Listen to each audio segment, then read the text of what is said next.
Hello friends, math ambrosia में आपका स्वागत है। मैं इस समय क्लास 11th को chapter number 2 relations and functions पढ़ा रहा हूँ। ये लेक्चर नंबर 6 है। लेक्चर नंबर 5 में मैंने एक्सरसाइज 2.3 बताया था। मैं अब इस लेक्चर में बताऊँगा मिसलेनियस एक्सरसाइज ऑन चैप्टर 2। तो देखिए question number 1। Question number 1 reads, the relation f is defined by fx is equal to x square when x lying between 0 and 3 and fx is equal to 3x when x lying between 3 and 10. The relation g is defined by gx is equal to x square if x lying between 0 and 2 and gx is equal to 3x if x lying between 2 and 10. So that f is a function and g is not a function. तो यहाँ पर ये एक relation दे रखा है, यहाँ पर fx और gx दूसरा रिलेशन है। हमको ये पता लगाना, ये शो करना है कि f जो है फंक्शन है और g फंक्शन नहीं है। तो फंक्शन और रिलेशन का डेफिनेशन हम प्रीवियस लेक्चर्स में बता चुके हैं, उसको आप देख लीजिए क्या रिलेशन होता है, क्या फंक्शन होता है। तो यहाँ पर हम देख रहे हैं कि fx का वैल्यू एक्स स्क्वायर होगा if x lying between 0 and 3। तो x का वैल्यू 0 और 3 के बीच में कुछ भी पुट करेंगे तो fx एक्स स्क्वायर होगा और यहाँ से हमको x का एक यूनिक इमेज मिल जाएगा।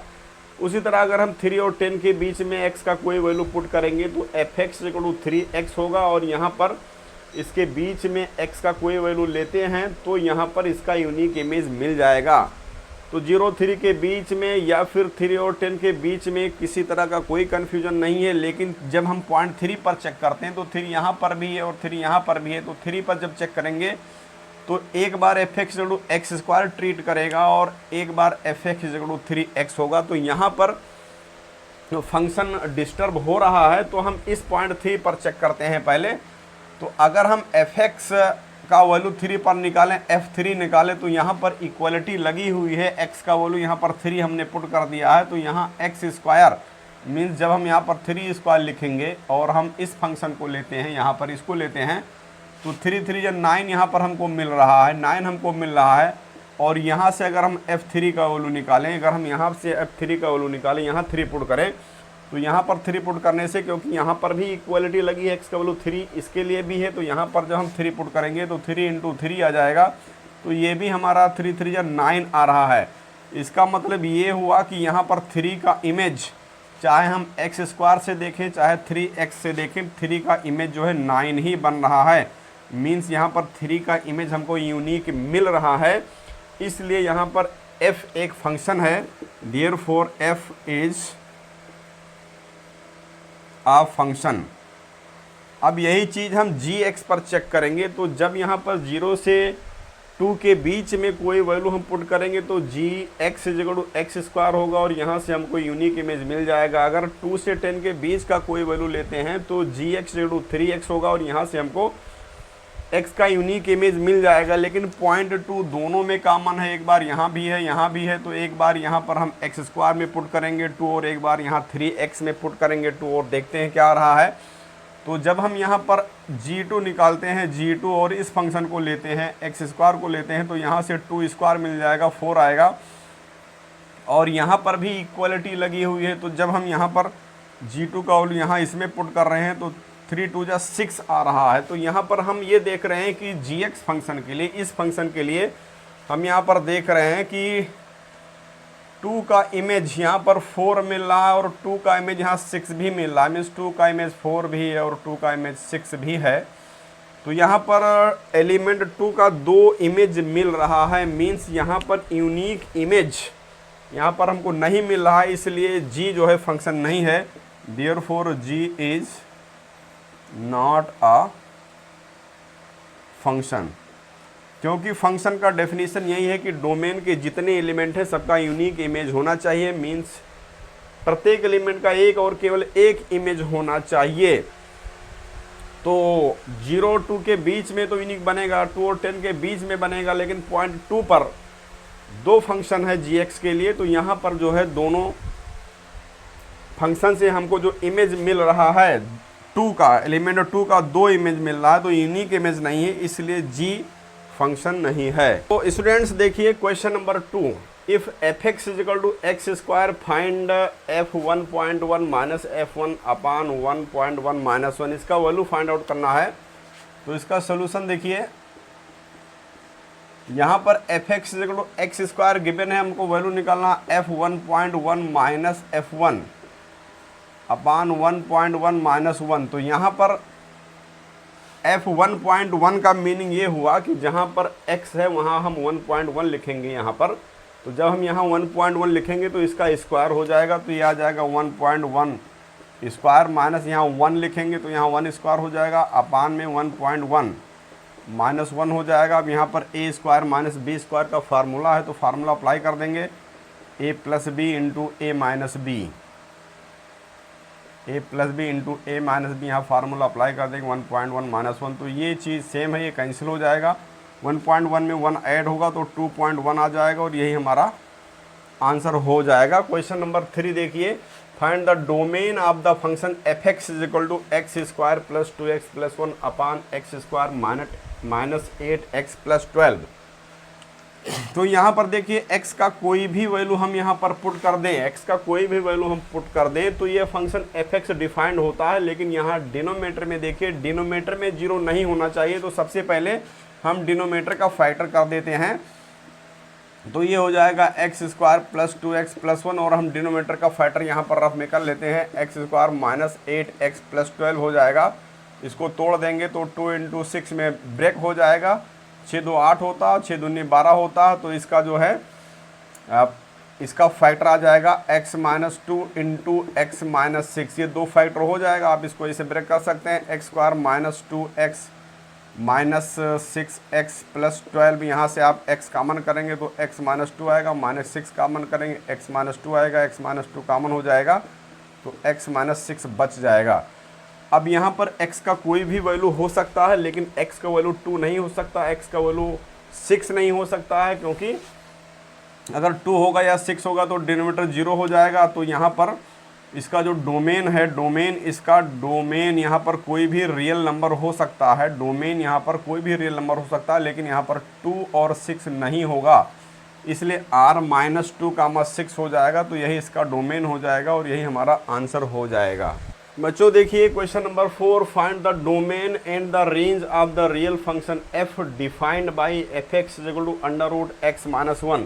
तो सबसे पहले हम डोमेन निकालते हैं, इसका डोमेन क्या होता है। यहाँ पर डोमेन का डेफिनेशन हम प्रीवियस लेक्चर में बता चुके हैं। डोमेन क्या होता है, x के वैल्यूज का सेट होता है for which F x is defined. तो यहाँ पर ये अंडर रूट के अंदर की जो क्वांटिटी है अगर greater than or equal to 0 है तो एफ एक्स डिफाइंड होगा।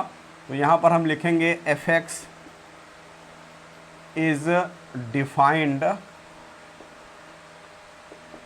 if x minus 1 greater than or equal to 0 means x greater than equal to 1। तो x का value greater than equal to 1 आया तो यहाँ से इसका डोमेन मिल जाएगा हमको, इसका डोमेन मिल जाएगा क्लोज इंटरवल 1 टू इन्फिनिटी तक जाएगा। तो ये हमारा डोमेन हो गया, ये हमारा आंसर हो गया।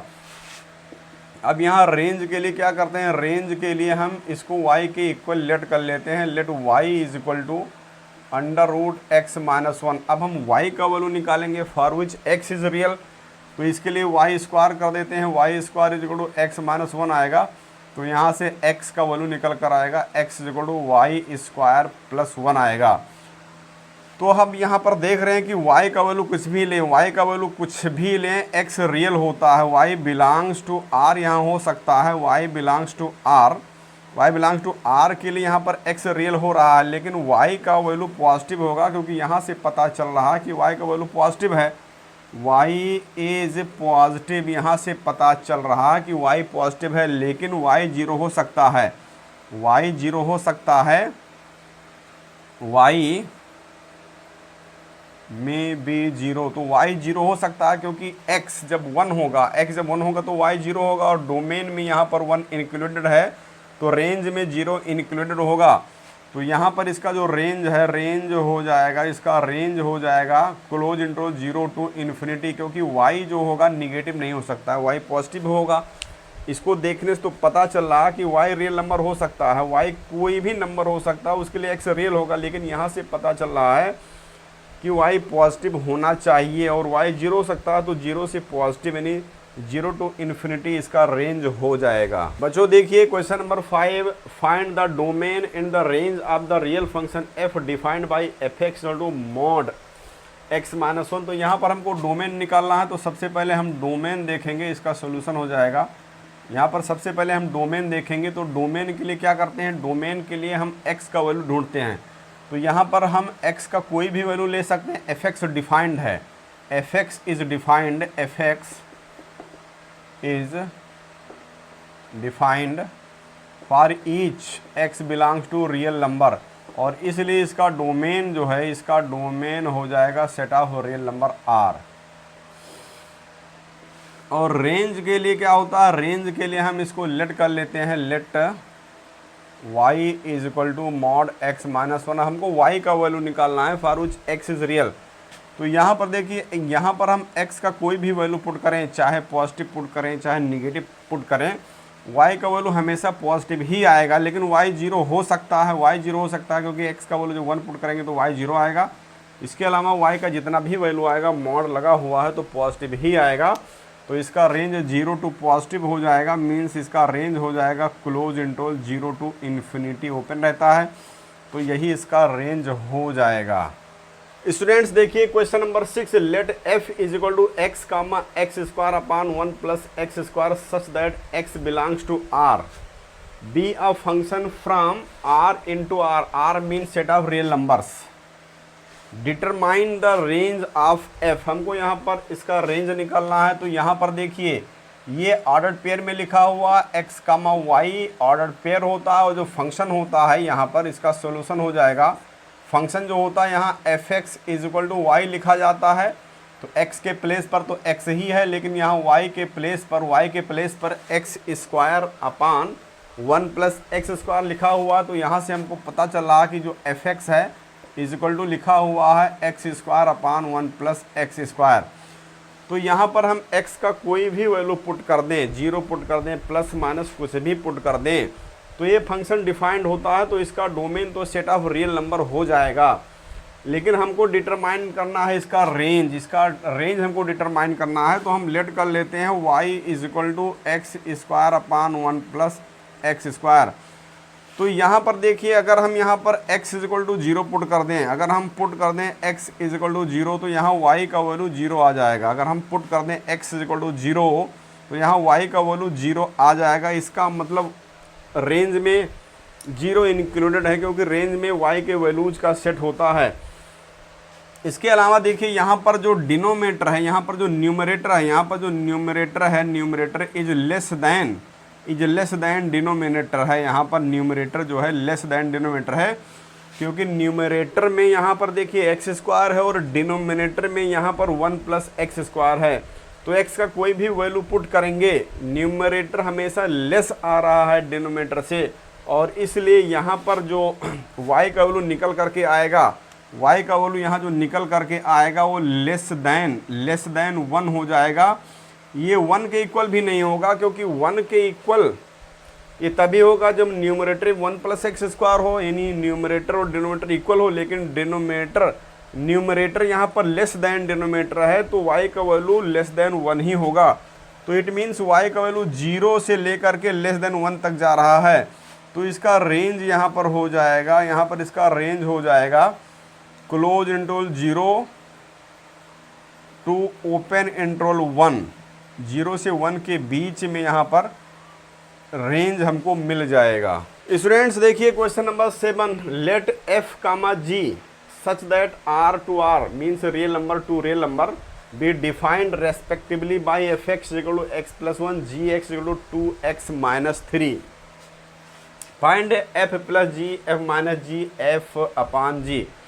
तो इसका सोल्यूशन देखिए, यहाँ पर हमको निकालना है वैल्यू f प्लस g का। तो f plus g of x लिखेंगे तो ये हो जाएगा fx प्लस जी एक्स हो जाएगा, क्योंकि f प्लस जी का मतलब f plus ji of x होता है। fx का वैल्यू यहाँ पर x प्लस 1 हो जाएगा, gx का वैल्यू 2x माइनस 3 गिवन है। इसको ऐड कर दीजिए तो यहाँ 2 और यहाँ 1 3 हो जाएगा, 3x माइनस 2 ये हमारा आंसर हो जाएगा।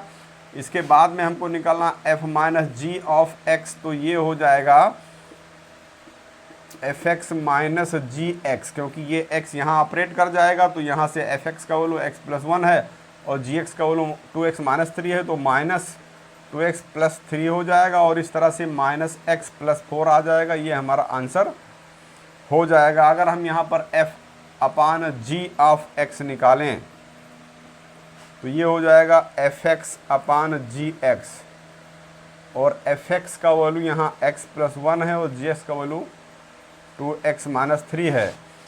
ये डिनोमिनेटर जीरो के इक्वल नहीं होना चाहिए, तो x नॉट इक्वल टू 3/2, क्योंकि ये डिनोमिनेटर जीरो के इक्वल नहीं होना चाहिए, तो यहाँ से x नॉट इक्वल टू 3/2 आ जाएगा, तभी ये फंक्शन डिफाइंड होगा। तो यहाँ से f upon g of x आ गया x प्लस 1 अपान 2x माइनस 3। बच्चों देखिए question number 8, let f is equal to 1 1 2 3 0 minus 1 minus 1 minus 3, ये ऑर्डर पेयर का सेट है। मीन्स यहाँ पर f जो है एक फंक्शन है, be a function from z to z defined by f x to x plus b for some integers a and b, determine a b. तो इसका सोल्यूशन देखिए कैसे हम इसको सॉल्व करते हैं। यहाँ पर ये जो आपका ऑर्डर पेयर लिखा हुआ है, ये जो फर्स्ट वाला होता है ये x का वैल्यू होता है, सेकंड वाला जो होता है y का वैल्यू होता है, और यहाँ पर जो फंक्शन हमारे पास एफ एक्स गिवन है, यहाँ पर हमारे पास जो एफ एक्स गिवन है क्या है, ए एक्स प्लस बी है। तो x का वैल्यू अगर हम इसको पुट करेंगे तो y के जगह पर, y मीन्स एफ एक्स के जगह पर ये 1 पुट कर देंगे, एक इक्वेशन बन जाएगा। अगर हम x के जगह पर ये 2 पुट करेंगे तो एफ एक्स के जगह पर 3 पुट कर देंगे, तो ए बी में दूसरा इक्वेशन बन जाएगा, सॉल्व कर लेंगे, आंसर आ जाएगा। लेकिन इससे 2 इक्वेशन थोड़ा लेंदी हो जाएगा। अगर हम इस ऑर्डर पेयर को देखें, x के प्लेस पर 0 पुट करें और y के प्लेस पर, y मीन्स एफ एक्स के प्लेस पर -1 पुट करें तो जल्दी आंसर आएगा। तो यहाँ पर हम क्या करते हैं, x के प्लेस पर 0 पुट कर देते हैं, तो यहाँ पर हमको मिल जाएगा f0 और यहाँ पर a इंटू 0 प्लस b हो जाएगा। लेकिन f0 का वैल्यू 0 का इमेज -1 है, तो यहाँ पर ये -1 आ जाएगा, तो ये 0 प्लस b, तो इस तरह से b इज इक्वल टू आ जाएगा -1, तो b निकल करके आ गया -1। अब हम क्या करते हैं, अब हम इसको ले लेते हैं, चाहे इसको ले लें, चाहे इसको ले लें, चाहे इसको ले लें, इसको ले लेते हैं यहाँ पर। तो अब हम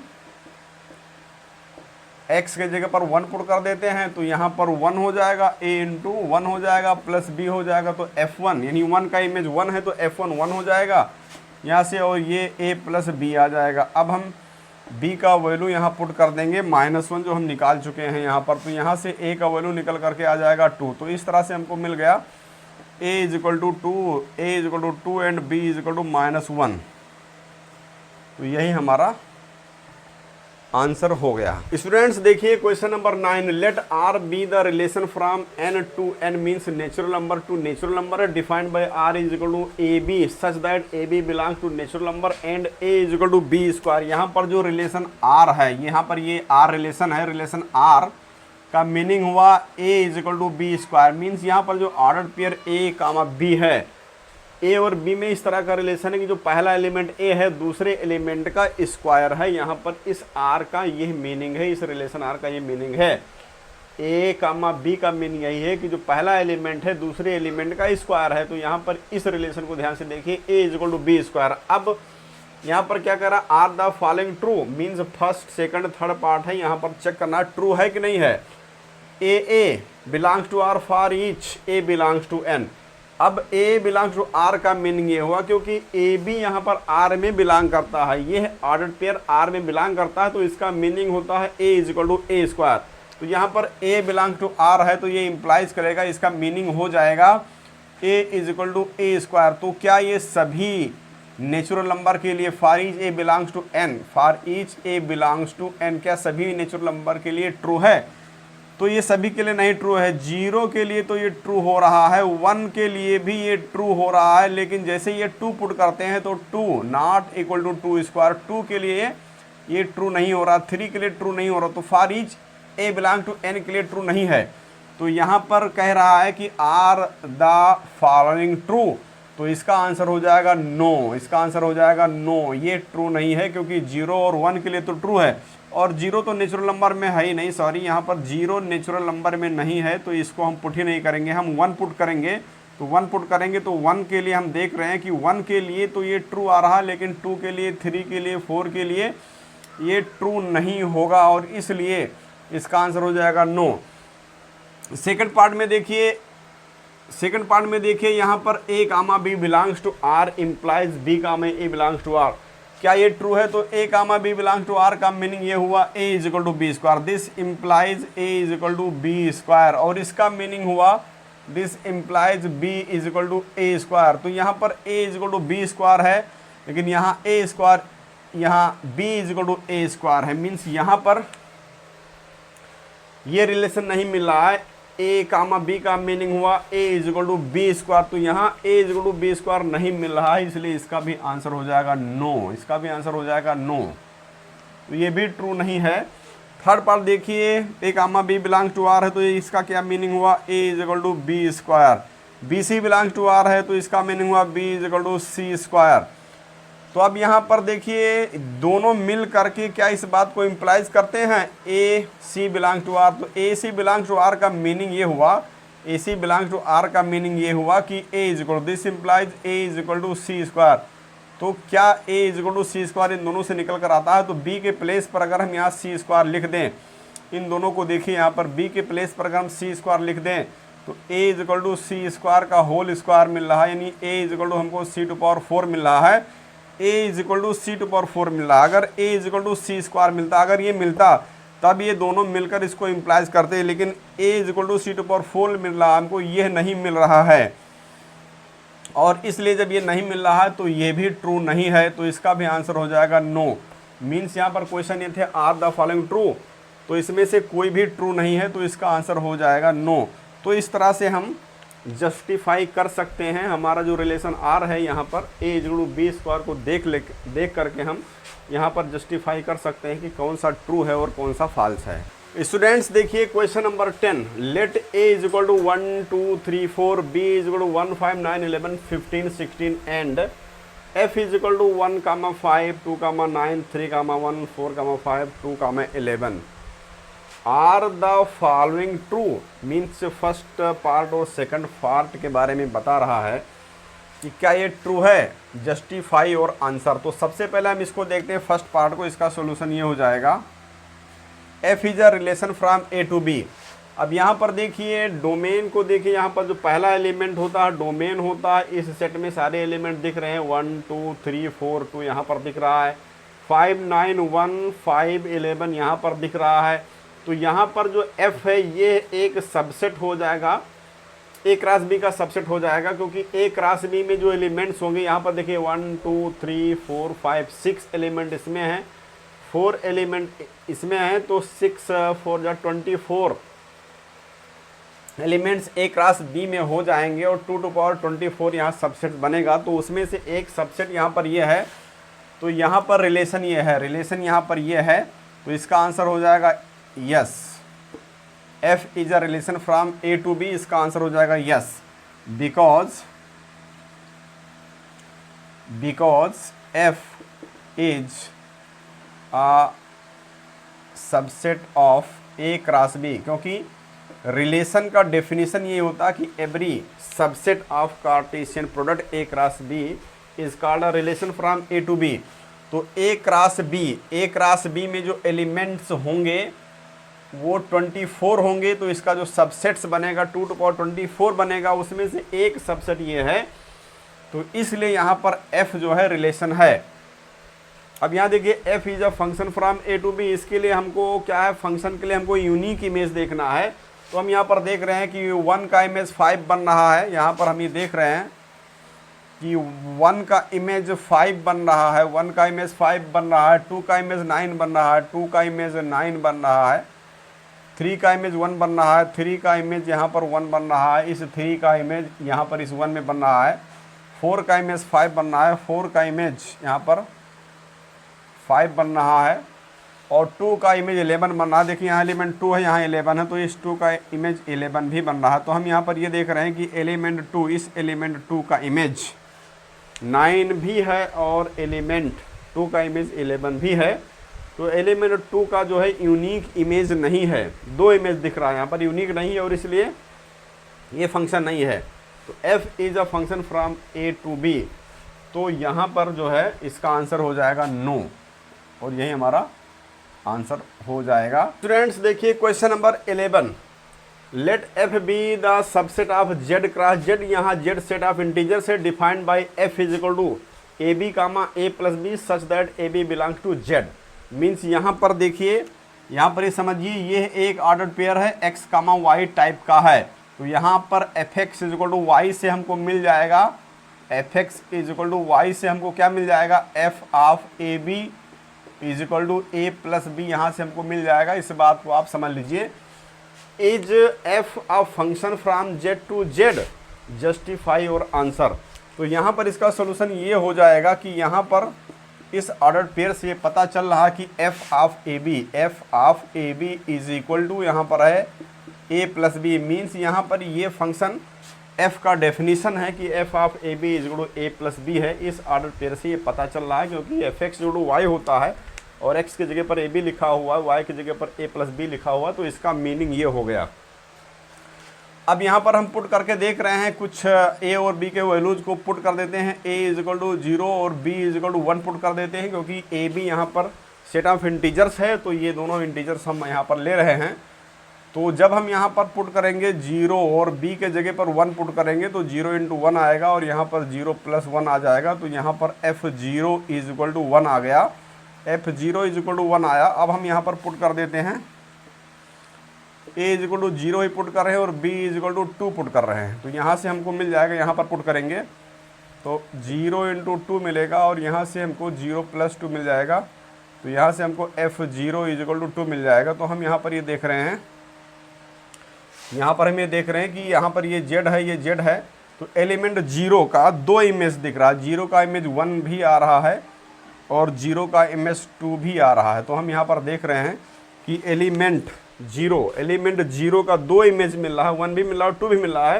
लेकिन 0 का 2 इमेज यहाँ मिल रहा है, 1 भी मिल रहा है 2 भी मिल रहा है। तो यूनिक इमेज हमको 0 का नहीं मिल रहा है और इसलिए ये जो फंक्शन है, ये जो रिलेशन है यहाँ पर, ये जो सबसेट है F be the subset of z cross Z, ये एफ जो सबसेट है यानी एफ जो यहाँ पर रिलेशन है, ये फंक्शन नहीं है। Therefore f is not a function, क्योंकि रिलेशन तो सब होता है, फंक्शन तभी होता है जब यूनिक इमेज बनता है। तो यहाँ पर एफ जो सबसेट लिया गया है जेड क्रॉस जेड का, ये एक रिलेशन है, फंक्शन नहीं है। Therefore f is not a function. Students देखिए इस एक्सरसाइज का last question, question number 12, let a is equal to 9, 10, 11, 12, 13 and let f such that a to n. Means यहाँ पर एक सेट है जो कि ये दिख रहा है, N set of natural number है। B defined by F N is equal to the highest prime factor of N, find the range of F. इस एफ का, इस फंक्शन का हमको रेंज निकालना है। तो यहाँ पर इसका सोल्यूशन देखिए, हमारे पास जो f है ये f डिफाइंड है, f such that from a to n है और f डिफाइंड है F N is equal to the highest prime factor of n। तो यहाँ पर fn का मतलब ये हुआ कि n का जो भी वैल्यू है यहाँ पर a से लिया जाएगा, n का वैल्यू a से लिया जाएगा और जो भी निकल करके आएगा वो इस कैपिटल N में जाएगा।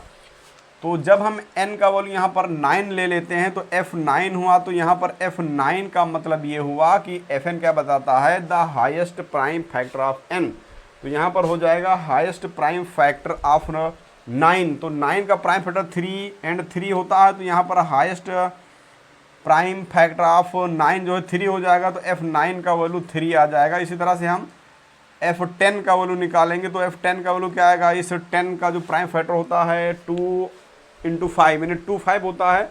तो इसका हाईएस्ट प्राइम फैक्टर जो है क्या हो जाएगा, 5 हो जाएगा। तो इसका वैल्यू 5 निकल करके आएगा। और आप देखिए यहाँ पर f11 का मतलब ये 1 इंटू 11 होता है। तो प्राइम फैक्टर इसका 11 हो जाएगा। और f12 यहाँ पर आ रहा है, f12 प्राइम फैक्टर 12 का करेंगे तो यहाँ पर 2 इंटू 3 आ जाएगा। तो इसका प्राइम फैक्टर 3 आ रहा है। इसी तरह से अगर हम f13 का वैल्यू निकालें, f13 का वैल्यू निकालें तो इसका प्राइम फैक्टर 13 आ रहा है, क्योंकि यहाँ पर fn का मीनिंग है the highest prime factor of n, यहाँ जो लिखा है। तो 13 का प्राइम फैक्टर है 13 ही होता है।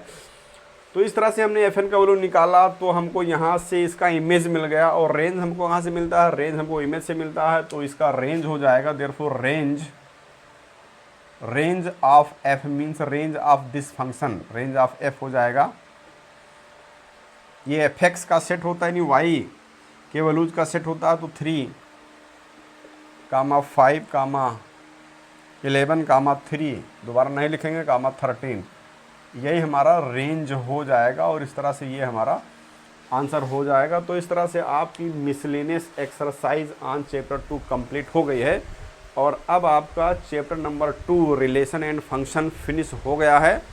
आप इस चैनल को सब्सक्राइब कर लीजिए और फ्रेंड्स को भी बता दीजिए। आप इन 2 चैप्टर्स को देखिए और आगे के चैप्टर्स को हम धीरे धीरे पढ़ाते रहेंगे, आप पढ़ते रहिए, यहाँ पर आपको ऑथेंटिक चीज़ें बताई जा रही हैं। Thanks for watching.